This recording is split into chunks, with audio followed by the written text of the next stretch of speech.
Roma pasal yang ke-14 ayat 7 dan 8. Sebab tidak ada seorang pun di antara kita yang hidup untuk dirinya sendiri, dan tidak ada seorang pun yang mati untuk dirinya sendiri. Saudara, inti daripada kekristenan, ya dengarkan, inti daripada kekristenan itu bukan ritualnya. Inti daripada kekristenan bukan aktivitas kebaktiannya.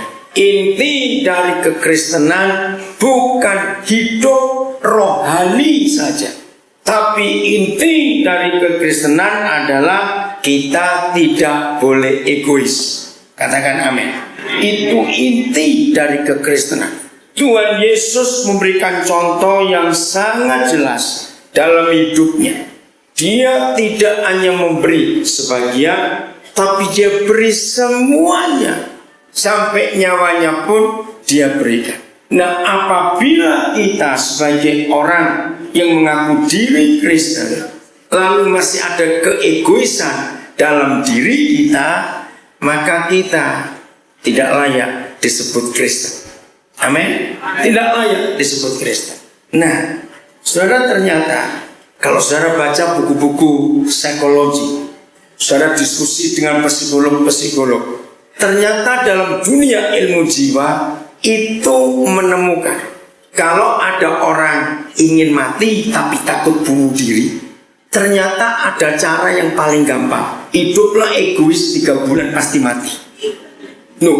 Ketika saya meneliti itu, mengapa orang yang hidupnya hanya memikir diri sendiri, dalam 3 bulan dia pasti mati, saudara? Karena sel-sel tubuh kita itu perlu mengalami sosialisasi. Nah, ini aneh bukan kedengarannya.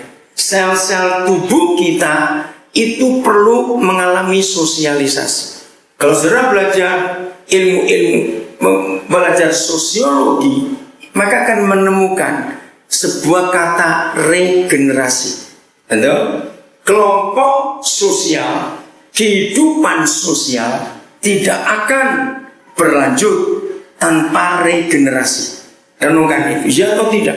Nah, gara-gara ayat ini saya baca buku-buku sosiologi, saya baca tentang ilmu jiwa, saya kaget. Dengarkan, saya ulangi pelan-pelan. Ternyata sel-sel tubuh kita itu perlu bersosialisasi. Kenapa? Karena dalam tiap detik Tuhan itu meregenerasi sel-sel kita. Percaya tidak itu, saudara? Tiap detik, saudara, ada triliunan sel yang diregenerasi di hidup kita ini. Pernah sadar gak betapa hebatnya tangan Tuhan atas hidup kita ini? Tiap detik miliaran sel itu dibaharui, yang lama itu lewat. Nah, sosiologi membicarakan ini. Sebuah kelompok masyarakat yang tidak ada regenerasi, berarti dia akan punah. Ya atau tidak? Mereka akan punah. Nah, ternyata ayat ini benar. Coba lihat lagi. Kalau lihat wajahnya kok bingung sepertinya. Oke ya, lihat lagi ayat 7. Sebab tidak ada berapa orang? Seorang pun tidak ada di antara kita. Kalau saya tambah kata ini, yang boleh hidup untuk dirinya sendiri. Itu tidak boleh. Nah, saya sudah membuktikan lewat ilmu sosial, sosiologi dan psikologis. Sel-sel tubuh ini dia atau mereka tidak boleh hidup untuk dia sendiri. Semua sel tubuh kita itu hidup untuk anggota yang lain. Hebat sekali Tuhan itu. Bahkan seluruh tubuh kita ini dengan begitu banyak anggotanya. Bukan cuma organ-organ tubuh yang besar-besar, jantung, paru-paru, liver, ginjal, dan sebagainya. Yang kecil-kecil semuanya hidup saling tergantung satu dengan yang lain. Sungguh saya kagum ketika saya baca sosiologi itu. Mereka sangat alkitabiah Walaupun yang nulis banyak yang anti Tuhan. Aneh. Tapi mereka menemukan. Jadi walaupun mereka ateis, mereka tidak mengakui Tuhan, tapi yang mereka tuliskan itu firman Tuhan. Nah, maka itu celakalah kita sebagai orang Kristen yang punya firman Tuhan ini, tetapi kita tidak serius. Beberapa negara di Eropa, yang saya tahu Belanda yang paling takut, diperkirakan kurang dari 30 tahun yang asli orang Belanda itu akan habis. Kenapa? Karena mereka nggak mau regenerasi. Contoh aja, nggak usah jauh-jauh, Singapura saja. Yang penduduk asli Singapura, baik orang Tionghoanya khususnya, orang Singapurnya itu malas punya anak. Akhirnya yang lain pada masuk. Nah, Belanda sedang ketakutan, nggak ada regenerasi. Kenapa? Mereka hidupnya egois. Mereka berkata menikah itu ngerepoti, punya anak itu bikin susah. Begitu kok saudara ke negara-negara itu, mereka lebih senang punya anjing daripada punya istri. Karena punya istri buat stres, punya anjing gak buat stres. Punya anak buat stres, punya anjing tidak buat stres. Itu fakta, saudara. Jadi kalau Kristen itu egois, hanya untuk diri sendiri dia hidup, maka kalimat kedua di ayat 7, saudara perhatikan. Dan tidak ada seorang pun yang bagaimana mati untuk diri sendiri. Tolong berikan saya kalimat lain. Apa kalimat lain mati untuk diri sendiri? Masa nggak tahu?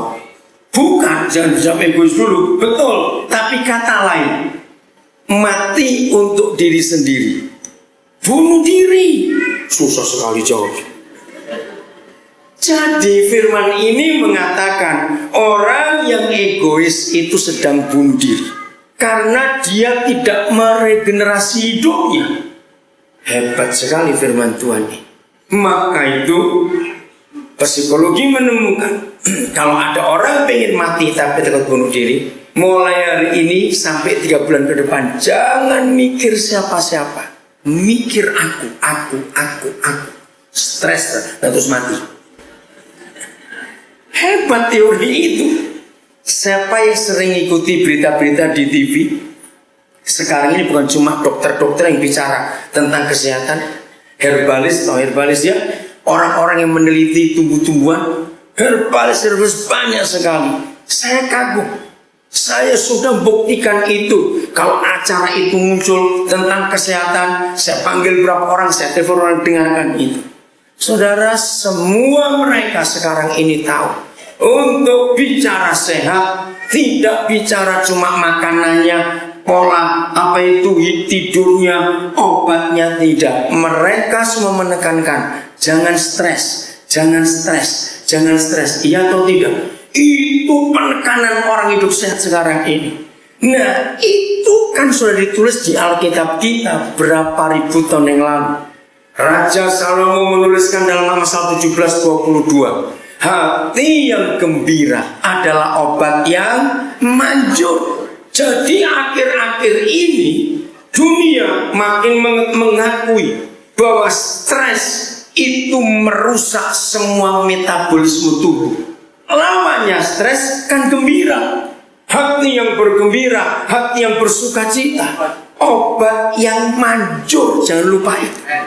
Enggak cuma obat, kalau baca harus lengkap, manjurnya jangan lupa. Itu firman luar biasa. Stres itu menggerogoti sel-sel tubuh. Stres itu merusak metabolisme tubuh. Kacau semuanya. Hebat dunia mengakui itu. Jadi kalau kita mulai hari ini merenungkan firman dan menuruti yang Tuhan katakan, hidup ini pasti sehat, saudara. Itu pasti. Nah, orang stres penyebabnya itu karena apa? Takut. Catat itu. Orang stres itu penyebabnya karena takut. Nah, maju lagi. Siapa pernah menyadari lalu tahu penyebabnya? Kenapa orang bisa takut? Masa seperti nggak pernah takut aja hidup? Kenapa orang bisa takut? Bukan iya. Kenapa khawatir? Saya kejar saudara pokoknya. Ayo bilang karena khawatir. Betul. Kenapa khawatir? Banyak kerjaan, banyak persoalan. Kenapa persoalan dipermasalahkan? Nah, karena mikir diri sendiri. Coba renungkan saudara, orang yang takut dia pasti nakuti diri sendiri. Nggak ada orang gini, aduh tetanggaku mati nggak nanti ya, kasihan dia nanti. Ngerti istilahnya? Nggak ada orang takut karena nakutin orang lain, nggak ada.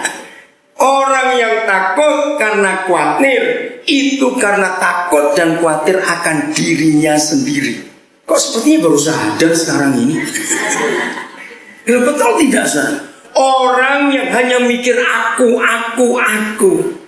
dia nggak sempat mikir yang lain lagi. Karena mikir aku diri sendiri itu menyita semuanya. Semuanya akan tersita. Jadi orang yang egois itu sama dengan dia sedang bunuh diri. Dunianya dipersempit hanya untuk aku dan aku dan aku. Maka itu lihat, jangan tersinggung ya. Orang gila, orang stres, dia tidak pernah bisa mikir orang lain. Ya atau tidak? Maka itu kalau orang gila, orang stres, bukan gila stres. Coba tanya ini, tanya itu. Jawabannya nggak tahu, nggak tahu, nggak tahu. Betul tidak? Kenapa jawabannya nggak tahu? Karena nggak mau tahu. Dia cuma ngurus dirinya sendiri saja. Nah itu orang stres. Maka itu saudara, mulai hari ini firman yang kita renungkan, jangan hidup untuk diri sendiri. Maka kita berarti sedang lupa lagi, sedang bunuh diri. Karena tidak ada regenerasi dalam hidup kita. Berhenti sampai aku saja. Itu sebuah kejahatan yang luar biasa. Ayat 8. Saya lanjut ayat 8. Sebab jika kita apa? Kita hidup untuk Tuhan. Dan jika kita mati, juga mati untuk Tuhan. Maka itu awas saja bunuh diri karena pacarnya, goblok kamu. Jadi baca 1, 2, 3. Jadi baik hidup atau mati, kita adalah milik Tuhan. Amin. Ini hidup yang luar biasa. Hidup yang betul-betul punya tujuan, punya sasaran. Hidup yang gak cuma gelinding, istilah Jawa. Hidup yang tidak cuma tunggu arus mau kemana, tidak. Punya sasaran, punya tujuan. Nah, kita kejar lagi. Kalau hidup ini untuk Tuhan dan mati juga untuk Tuhan, kita harus tanya, apa artinya semuanya itu? Artinya gampang. Mari kita lihat Matius 25 ayat 40.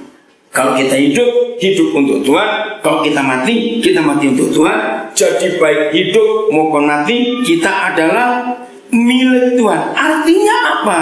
Ini artinya Matius 25 ayat yang ke-40. Ayat yang terkenal sekali dalam hidup ini, saudara. Dan wahai pintar, mana itu ada adik kecil baca? Oke, kamu yang baca boleh. Gak apa-apa baca, ayo jangan dilarang bu. Ayo, siapa namamu adik? Kelas berapa kamu? Kok sembunyi kamu? Ayo baca yang kuat. Ayo suruh baca bu, jangan dilarang. Ibunya ini kenapa ngelarang anak itu baca? Adik, namamu siapa? Siapa namanya dia?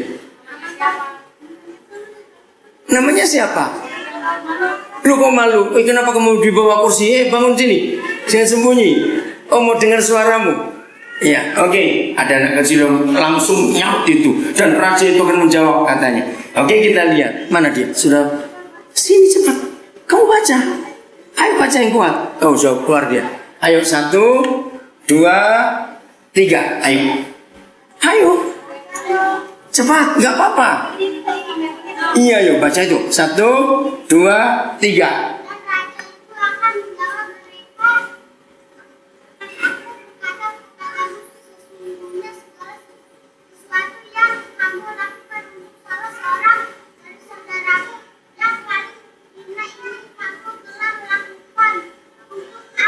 Oh, dia bacanya misalnya ke sini, saudara. Namamu siapa? Papel. Kok jelek? Papel. Apa ya Papel. Ayo nanti kenalan ya. Ayo. Kenapa kamu baca kok lari sampai ke kanan situ tadi? Nggak lihat? Oke. Kelas berapa kamu, Pel? Kelas 2. Woi, tepuk tangan lagi buat Papel. Hebat. Nah, jadi kalau kita ingin tahu mati dan hidup itu untuk Tuhan, maka Matius 25 ayat 40 itulah Tuhan kita. Siapa mereka itu? Saudara nanti pulang baca dari ayat sebelumnya. Suatu hari Tuhan Yesus menyatakan diri kepada semua orang-orang percaya Dia. Jadi penghakiman terakhir ini bukan untuk orang-orang yang tidak percaya Yesus, tapi penghakiman terakhir itu untuk gereja. Jangan lupa itu. Hari itu Tuhan Yesus menyatakan sebuah hal yang mengagetkan semua orang Kristen di dunia, bahwa pada hari terakhir gereja akan diadili bukan dengan pasal-pasal yang menjerat dengan kesalahan ini, kesalahan itu, ini, itu, tidak. Bukan ditanya gereja berapa kali kamu khotbah, berapa besar gerejamu, tidak. Hari itu penghakimannya berbunyi, mengapa ketika aku lapar kamu tidak beri aku makan? Ketika aku telanjang kamu gak beri aku pakaian. Ketika aku sakit kenapa kamu tidak nengok aku, merawat aku? Ketika aku dalam penjara kenapa kamu gak nengok aku? Ketika aku sebagai orang asing kenapa kamu tidak menyambut aku? Ada 7 hal. Dan 7 kelompok orang ini jumlah terbesar penduduk dunia. Betul? Jumlah terbesar penduduk dunia adalah 7 kelompok orang yang dimaksud Tuhan Yesus. 6 atau 7 nanti hitung sendiri. Maka para kambing dan para domba otomatis protes. Kapan kami melihat engkau lapar, lalu kami tidak memberi engkau makan, dan seterusnya.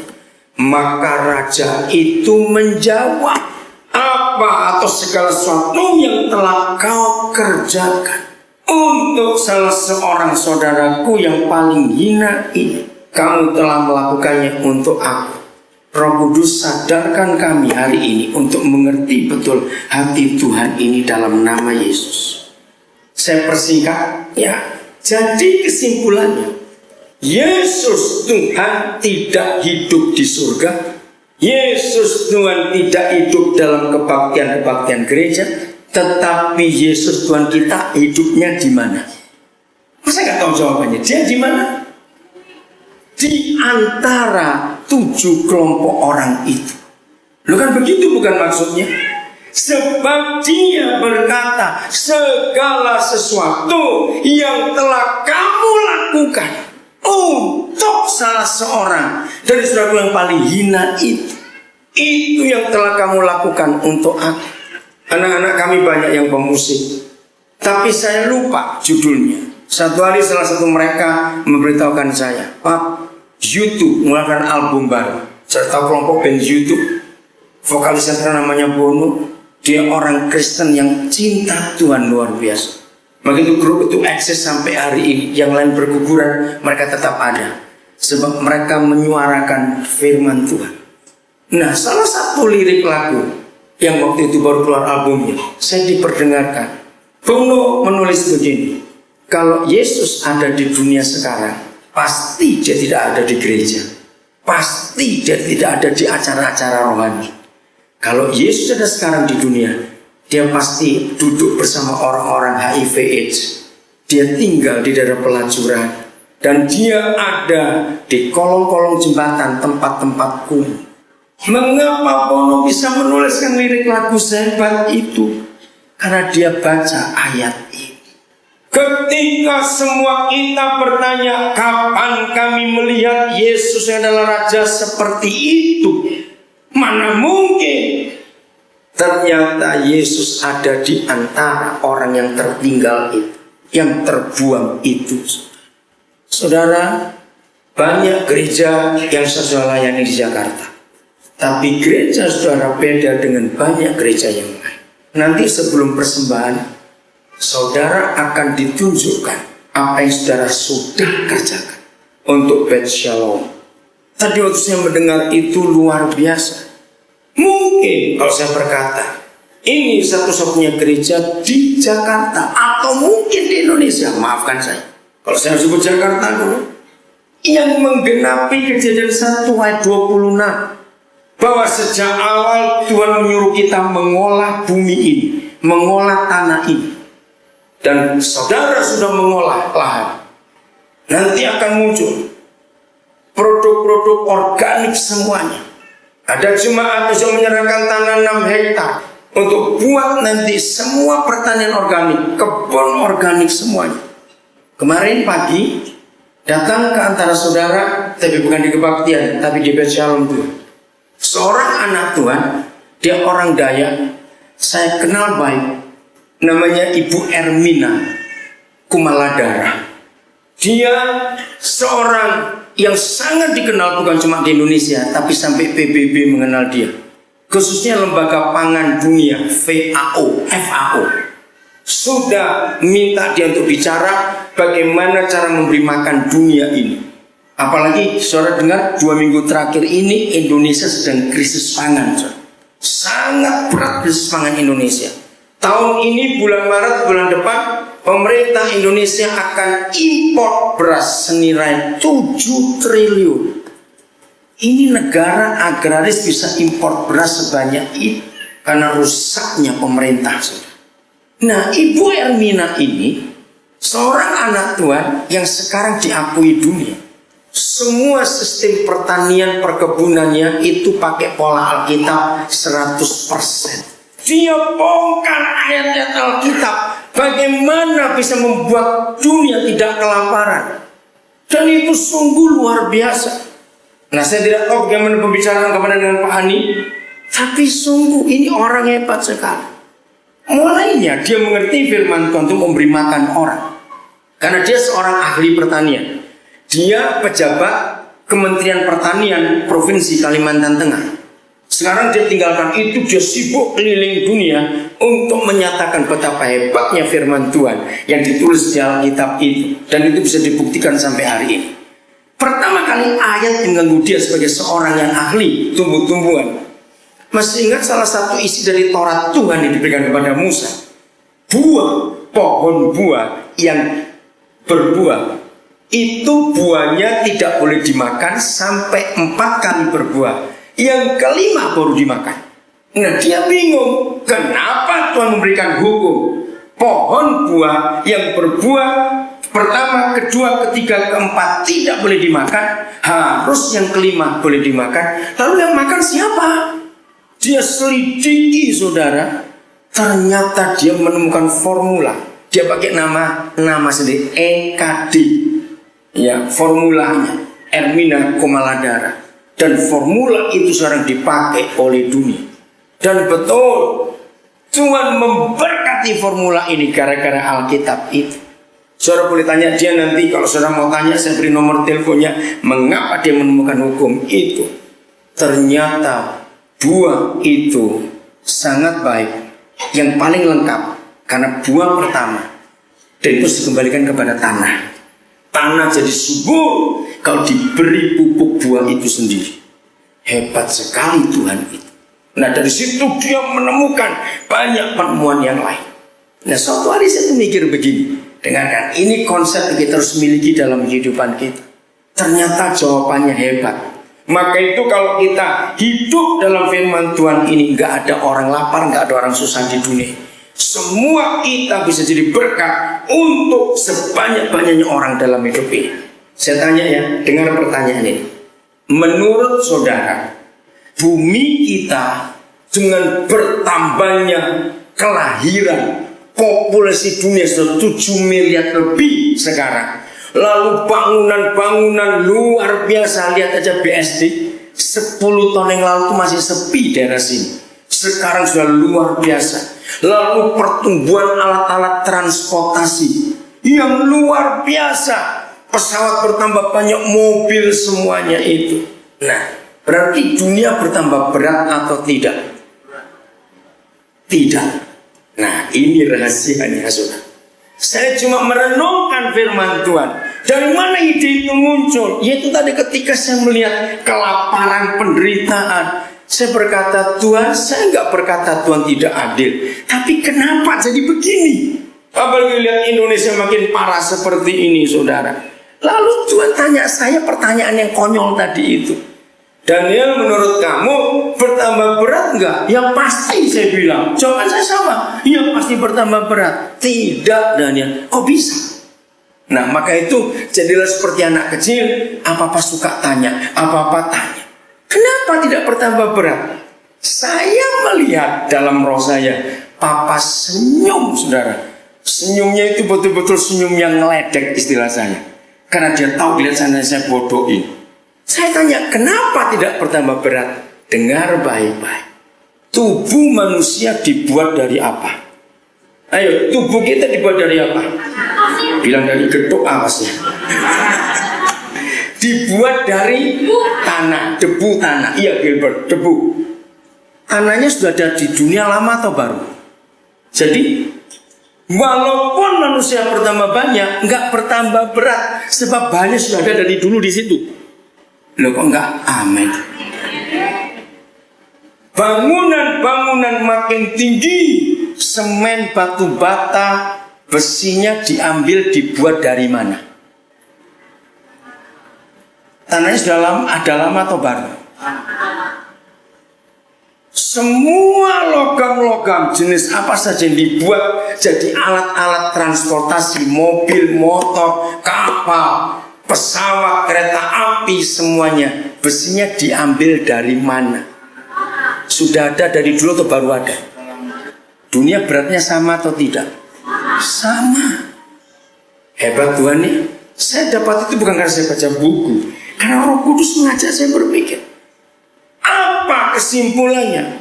Suatu kali waktu saya ngomong ini, ada seorang ahli tanya, kalau Bapak nggak baca buku, kok bisa mikir seperti itu? Nah, itu rahasianya, saudara. Maaf saya cerita, kemuliaan bagi Tuhan.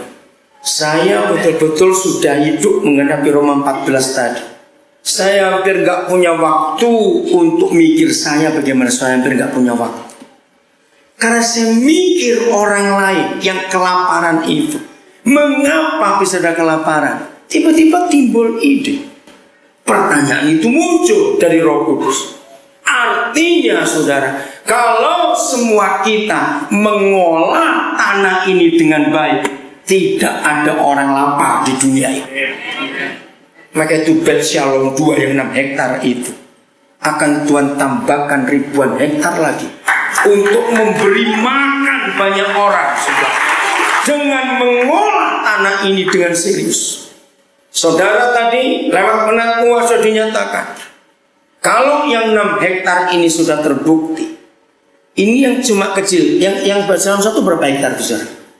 2 hektar saja. Tapi pemerintah Tangerang sudah melihat. Nah, kalau 6 hektar itu sudah disiapkan, maka itu sudah harus bergerak bersama-sama. Akan menanam padi organik. Dan untuk orang miskin bisa beli murah organik cuma Rp5.000 1 kilo.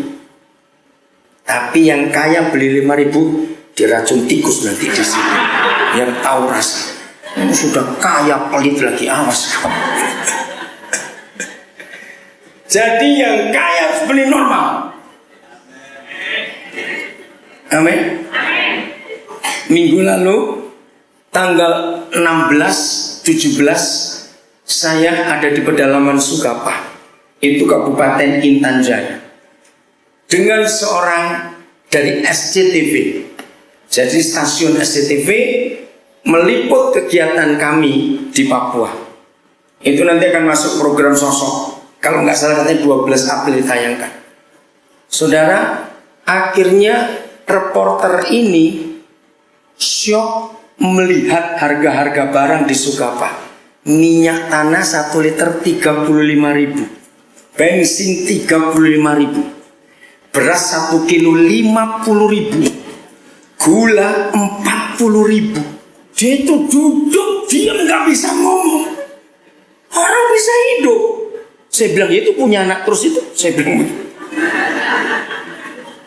Dia marah kepada pemerintah. Kenapa pemerintah diam saja? Terus saya bilang, sudah lama kayak begini dan hidup. Saudara, setiap saat dia ngomong kok bisa. Nanti pertengahan Maret saya akan kembali ke sana lagi bersama seorang anak Tuhan dari Semarang. Dia ingin melihat itu. Nah, dia sampai sakit perut tertawa karena pesawatnya. Dia tanya berapa tiketnya. Belum tahu. Loh, kenapa belum tahu? Kita harus ke sana nimbang badan. Maksudnya, saya beritahu untuk ke sana dihitung berat badan. Loh, iya, dia tuh gak percaya, sudah. Akhirnya kami pergi ke bandara. Jadi harus sehari sebelumnya. Dia berat 70 sekian kilo dan hitungannya 1 kilo 21.000. Yang gemuk-gemuk jangan harap ke sana kamu ya. Loh bener. Dia itu pukul kepalanya. Ini zaman apa? Orang naik pesawat harganya berat badannya. Jadi di kilo dulu. Bayangkan saudara. Nggak lebih lucu lagi waktu pulang. Ya kami pesawatnya balik. Ternyata kursi cuma 3. Co-pilot dan pilot dan dia. Saya duduk di lantai. Duduk betul di lantai. Karena penumpang cuma kami berdua. Dia syuting itu sambil tertawa. Zaman tahun 2012 ada pesawat kayak bajai begini. Duduk di bawah betul. Dia geleng-geleng. Sampai waktu dia turun lagi bilang, saya seperti dari planet lain ini turun. Itu masih wilayah Indonesia. Bisa bayangkan sudah. Dia marah pada pemerintah. Maka itu kenapa Papua bergolak terus karena tidak adil. Sangat tidak adil. Betul-betul dia orang Islam, dia Islam. Kenapa bisa begini? Istri saya bilang, bayangkan, segitu malasnya nggak ada yang demo di Indonesia, di Jawa, bensin naik 500.000 demo sudah. Di sana nggak ada demo. Nah, karena saya mikir banyak orang lain yang susah itu, bagaimana cara menolong mereka? Sebab semua harus naik pesawat. Kami kalau bangunan sekolah asrama itu triplek, itu dipotong jadi 8 baru bisa naik pesawat. Nggak bisa bawa utuh itu, nggak bisa. Karena pesawat-pesawat kecil yang ke pedalaman itu. Jadi kalau kita mengolah tanah ini, nggak ada orang lapar di sini. Ingat, kita harus punya hati yang luar biasa. Hari-hari ini salah seorang anak kami yang ngambil doktor di UI lagi buat penelitian di Sugapa itu. Jadi apa yang kita bisa pikirkan untuk orang lain? Masih begitu banyak orang yang susah dalam hidup. Jadi Yesus adanya bukan di gereja, tapi di mana? Di mana? Di orang-orang susah. Apa yang kamu di mana? Berdiri, Ben. Ya, lihat ke belakang. Bisa syuting nggak itu yang video mana? Apen ini generasi kami yang pertama dari Sugapa. Tahun 97 Agustus 97. Pen berdiri, Ben. Kamu udah syuting, Ben. Ya. Nah, itu dia.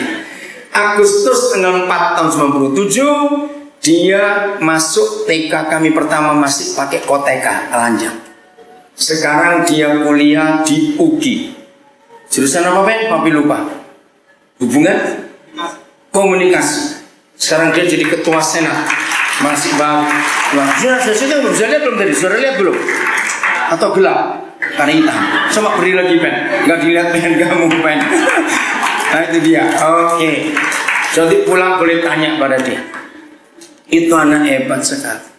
Saudara, waktu kru SCTV ini wawancara beberapa tokoh masyarakat yang anak-anaknya lulusan kami, ada 2 orang di tempat yang berbeda di wawancaranya, tetapi mengeluarkan kalimat yang sama, membuat reporter ini tertegun sejenak.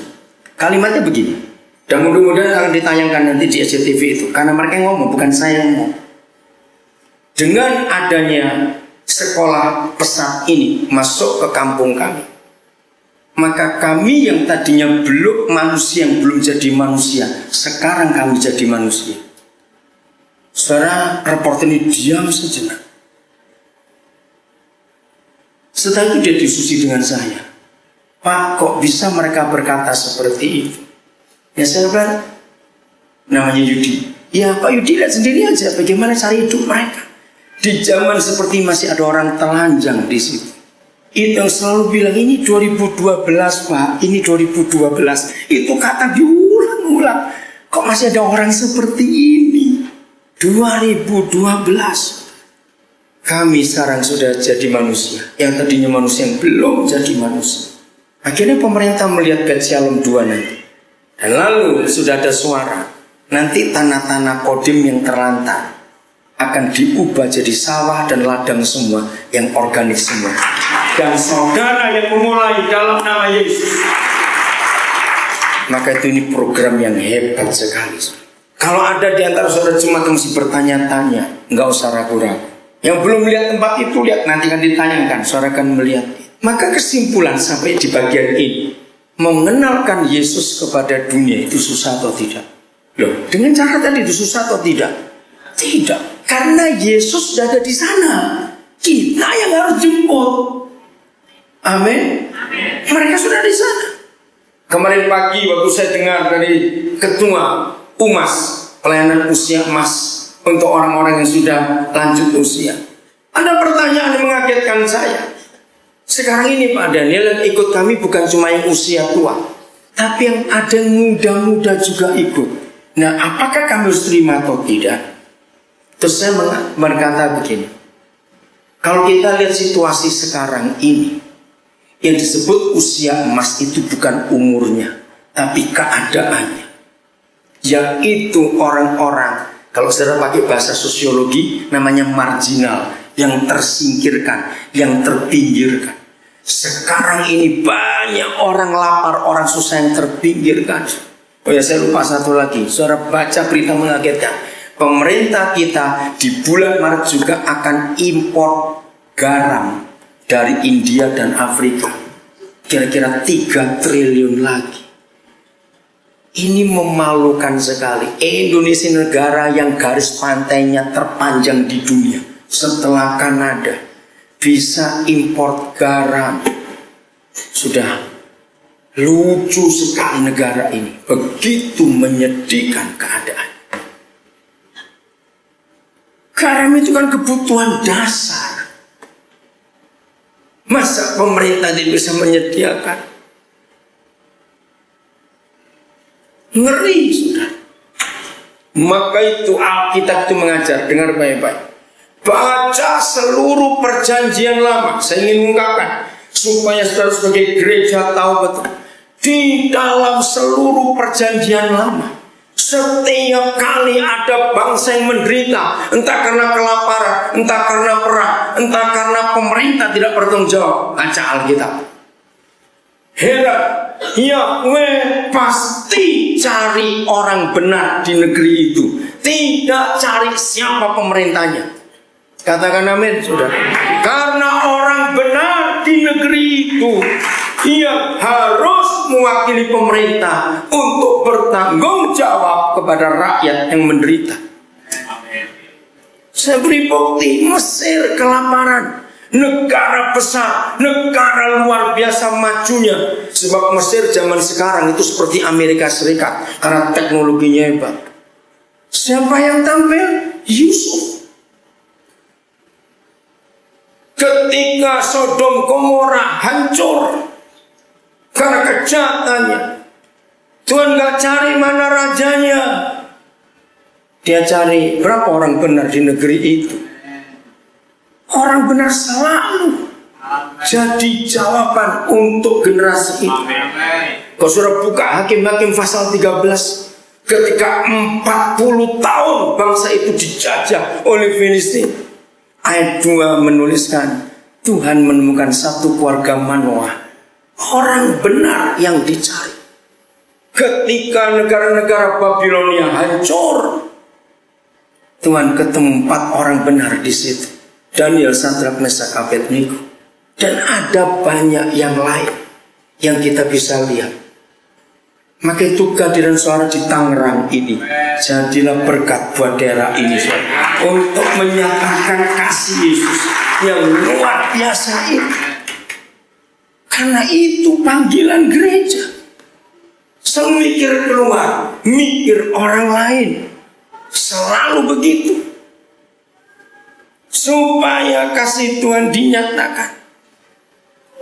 Di Sugapa baru saja ada motor baru, belum lama, dan orang bawa motor itu harus naik pesawat.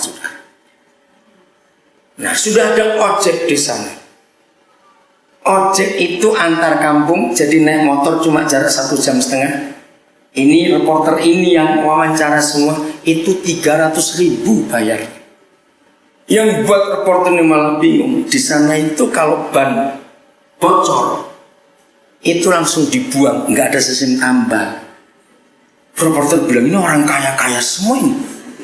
Sebab mau ditambal, satu kali nambal itu antara 60 sampai 75.000. Itu pun nggak bisa tahan lama karena itu off-road. Jadi lebih baik beli baru daripada ditambal. Dia betul-betul shock melihat wilayah Indonesia masih ada tertinggal seperti itu. Maka itu dia ulang-ulang, Pak, ini 2012. Sampai dalam hati saya sudah tahu, tapi saya nggak berani ngomong. Karena saking herannya dia ini kok masih begini keadaan di 2012. Saudara, apa yang kita mau buat untuk orang-orang di sekitar kita? Kalau kita sebagai gereja yang akan memberi jawaban untuk generasi ini, untuk bangsa. Jadi Yesus adanya dengan mereka, bukan dengan kita. Karena dia ada di sana dengan mereka-mereka. Amin. Mari kita lihat bagian yang berikut. Bagaimana kasih Tuhan itu akan dikenal, diterima, diakui oleh banyak orang. Kitab Yunus. Kita buka kitab Yunus, saudara. Saya pernah buat survei, saudara. Ternyata kitab Yunus ini jauh lebih banyak dikhotbahkan di sekolah minggu daripada di kebaktian umum. Aneh bukan? Kitab Yunus itu ternyata jauh lebih banyak dikhotbahkan di sekolah minggu daripada kebaktian umum. Lalu survei yang berikut saya teliti, kalau ada hamba Tuhan yang khotbah Yunus di kebaktian umum, itu pasti ketika lagi ada acara doa puasa. Selain daripada itu, kitab Yunus jarang dikhotbahkan. Hari ini saya akan ajarkan untuk saudara tentang hati Bapa di surga. Selama ini kita hanya kenal Yunus sebagai nabi yang tidak taat. Salah. Dia bukan tidak taat, justru kita menemukan fakta yang kaget. Yunus ini seorang pribadi yang sangat kenal Yahweh, Tuhan, sangat kenal. Karena saking sangat kenalnya, maaf sebagai bahasa Jawa, saking sangat kenalnya, dia melarikan diri. Nah, kok aneh? Nah, banyak nggak tahu Tuhan saja Musa. Oke, saya beritahu. Dia kenal Yahweh, sangat kenal, sangat dalam. Dia mengenali Tuhan dengan dia tahu Yahweh itu pribadi yang penuh belas kasihan. Kalau ada orang bertobat sejahat apa dosanya, dia pasti mengampuni. Nah, karena dia tahu kalau dia ke Niniwe, orang Niniwe bertobat, maka itu dia nggak mau ke sana. Kenapa? Nah, ini harus tahu sejarahnya. Ternyata berapa waktu sebelumnya, Niniwe itu Syria sekarang ini, ya, negara Syria. Itu pernah merampok Yerusalem, dan beberapa orang-orang tua dari keluarga Yunus mati karena penyerangan kerajaan itu sebelumnya. Rupanya Yunus masih punya dendam, saudara. Nah, Tuhan ingin memulihkan hidup Yunus supaya tidak punya kepahitan.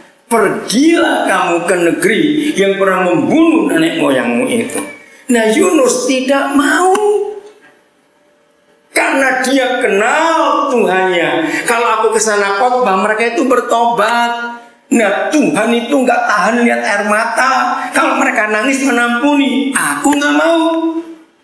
Dari mana saya tahu itu? Kalau saudara baca di pasal 4, begitu Yunus selesai khotbah 3 hari, terus ditulis dia keluar kota, cari tempat agak tinggi, betul? Di bukit kecil begitu, dia duduk, dia nunggu apa? Ini kurang ajarnya Sabto Nabi. Dia nunggu kapan dihukum, kapan dihukum. Kurang ajar enggak? Walaupun dia sudah khotbah. Dia kenapa milih bukit? Dia takut kalau tempat rendah hukuman anak dia. Kurang ajar enggak? Sudah khotbah masih ngarepin orang enggak bertobat. Itu model Yunus. Nah, lalu Yahweh ngajak Yunus kepanasan. Tumbuhlah pohon jarak yang mujizat. Dalam sehari jadi besar pohon itu. Wah, dia senang. Sudah sehari itu lewat. Kok nggak dihukum ya? Kok diam saja? Tahu-tahu Tuhan datangkan cacing kecil. Masih ingat? Langsung mati dalam sekian saat saja. Yunus marah. Nah, saudara, maaf ya jangan tersinggung. Ternyata roh Yunus banyak masuk dalam gereja. Kita bicara orang bertobat, kita bicara orang diselamatkan. Tapi seringkali kalau ada orang yang memusuhi kita, orang jahat, kita nggak mau mereka bertobat. Kita tahan berkat Tuhan itu. Itu yang Tuhan ingin tuliskan dalam kitab Yunus ini. Supaya kasih ini ada. Coba lihat pasal 4 ya. Di sini ada angka tentang penduduk itu. Ya, oke, saya baca mulai ayat 1. Tetapi hal itu sangat apa? Mengesalkan hati Yunus. Lalu marahlah ia dan berdoa ia kepada Yahweh, katanya, ya Yahweh, bukankah telah kukatakan itu ketika aku masih di negeriku?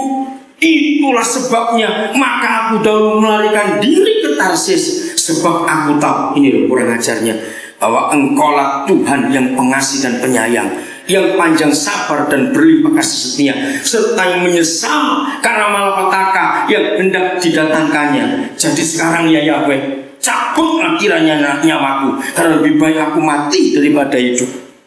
Kira-kira kalau Tuhan itu saudara, dia pakai ini orang cabut sekali aja sudah. Kurang ajar betul ini orang. Jadi dia marah kepada Tuhan karena Tuhan ngampuni orang berdosa. Kurang ajar enggak?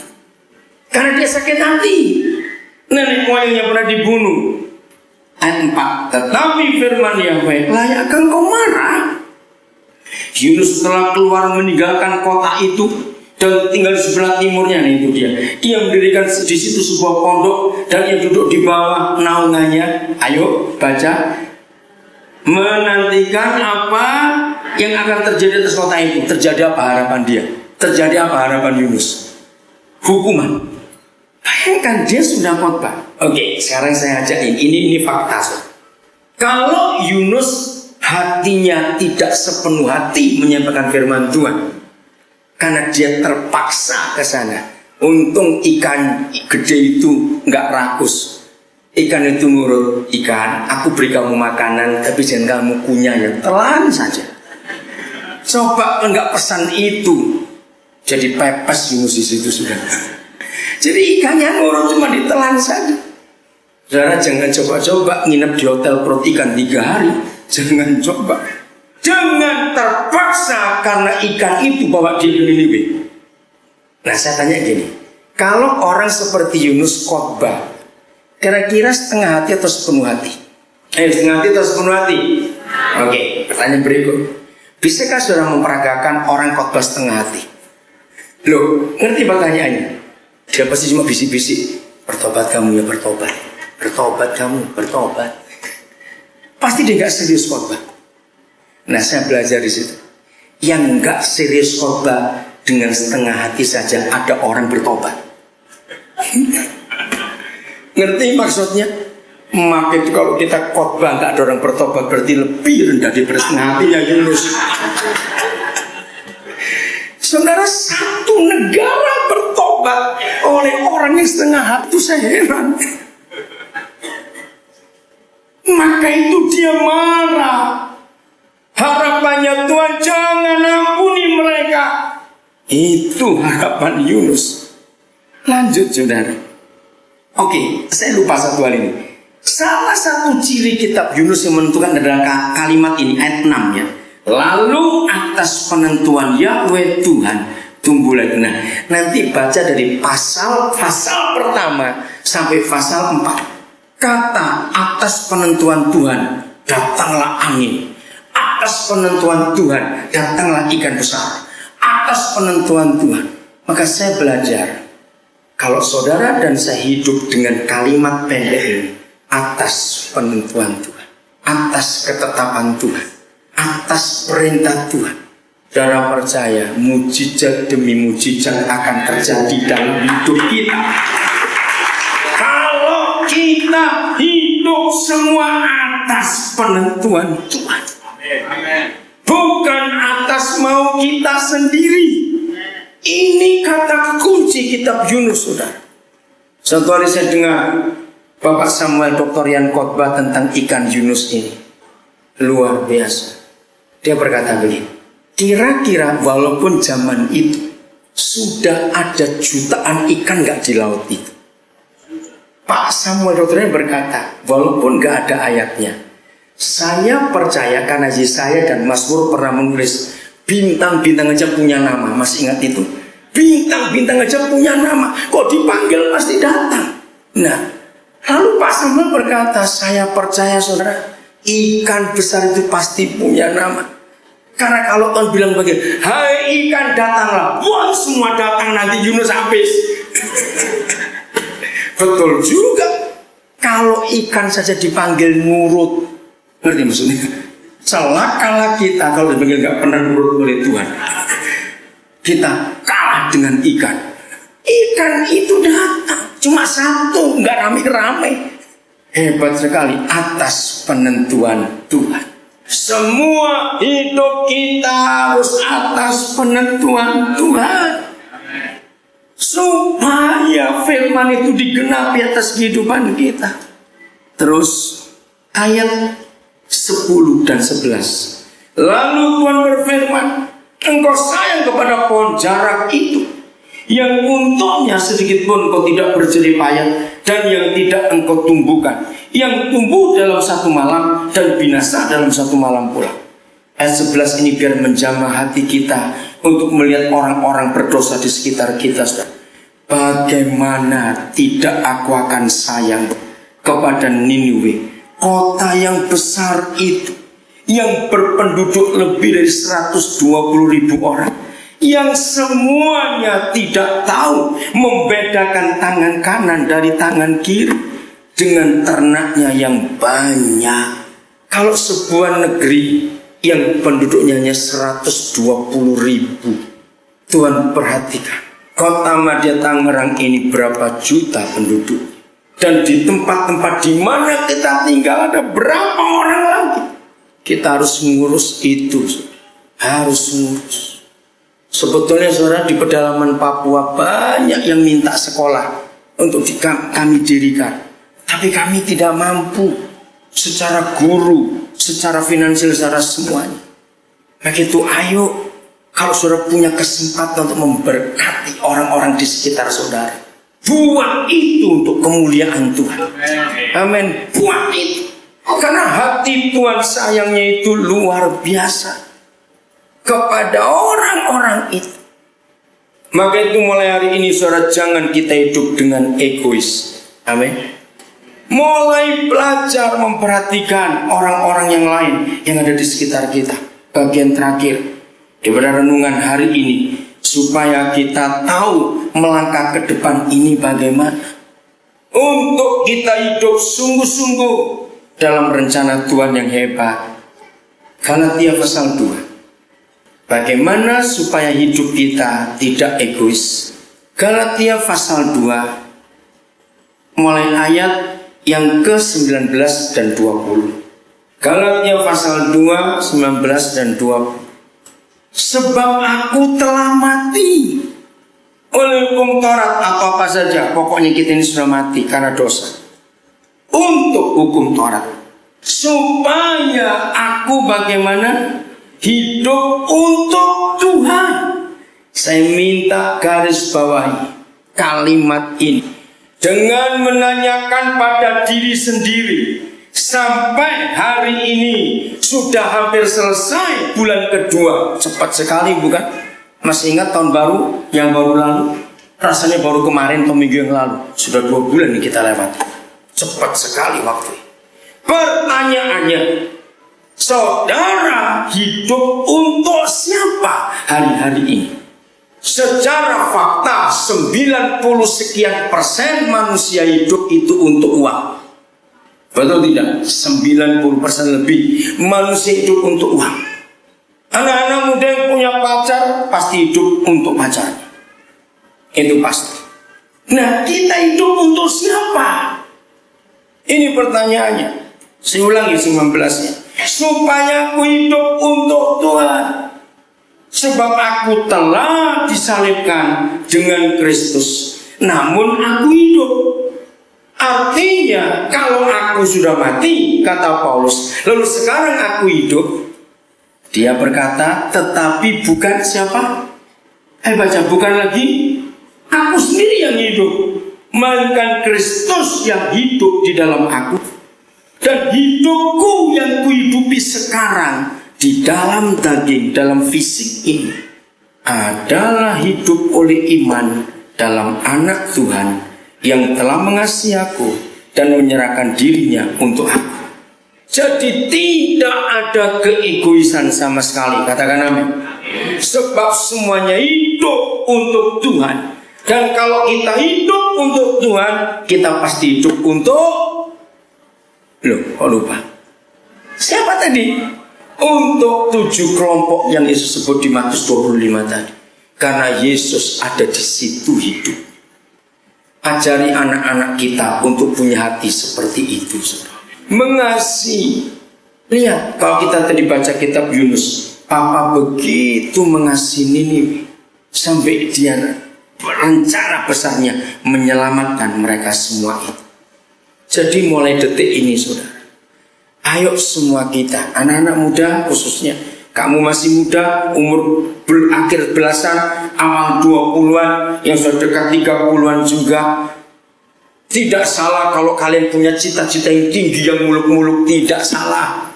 Tapi lebih daripada itu, bangun dirimu dalam konsep sampai kapanpun engkau kaya, ingat saudara-saudara Yesus yang paling hina. Hatimu, semuanya, hidupmu diarahkan untuk ke sana. Amin. Supaya kasih Tuhan itu dikenal oleh banyak orang. Dan keselamatan yang Yesus percayakan kepada kita itu sampai ke bangsa-bangsa lain. Mulai hari ini, bagi yang belum pernah hidup memikirkan orang lain, nggak usah jauh-jauh. Di gereja saudara ada proyek besar. Batch Shalom 1, Batch Shalom 2 akan muncul 3, 4, 100, 300. Katakan amin. Sampai seluruh Indonesia akan diberkati oleh itu dengan pekerjaan besar. Karena masih banyak lahan yang kosong yang akan memberkati. Saya beritahu saudara, keluarga bin Laden. Jadi masih ada hubungan keluarga dengan Osama bin Laden. Itu investasi di Merauke, saudara, sebanyak 70 miliar dolar. Mereka membeli tanah ratusan ribu hektar untuk padi dan perkebunan, untuk memberi makan bangsa Indonesia. Orang Arab jauh-jauh beli tanah dan invest segitu banyak di Merauke. Mereka mau. Maka itu anak Tuhan, ayo bangkit. Sesuatu sedang berjalan proyek itu di Merauke sana. Maka itu grup-grup lain akan masuk untuk perkebunan tebu. Di Merauke akan dibangun pabrik gula yang terbesar untuk Indonesia. Itu akan memenuhi gula Asia. Karena lahan masih luas di Papua itu, dan penduduknya masih sedikit. Pulau Papua itu luasnya, provinsi Papua Barat dan Papua itu luasnya 3,5 kali Pulau Jawa, yang dihuni kurang dari 5% dari luas wilayah. Jadi 95% itu masih hutan belantara. Maka itu para pengusaha asing melirik daerah itu luar biasa. Ayo semua anak-anak Tuhan, pikirkan sesuatu mulai hari. Memberkati Tangerang. Amin. Memberkati Tangerang. Lewat semua yang kita ada demi kerajaan surga itu nyata, saudara. Bukan demi apa. Sehingga tema kerja saudara, growing in love, bertumbuh di dalam kasih, dan hidup mempunyai dampak untuk orang lain, impacting life. Ayo, ini gak cuma moto saja. Semua kita, siapapun juga, mulai hari ini, ayo buat sesuatu. Tuhan memberkati saudara semua.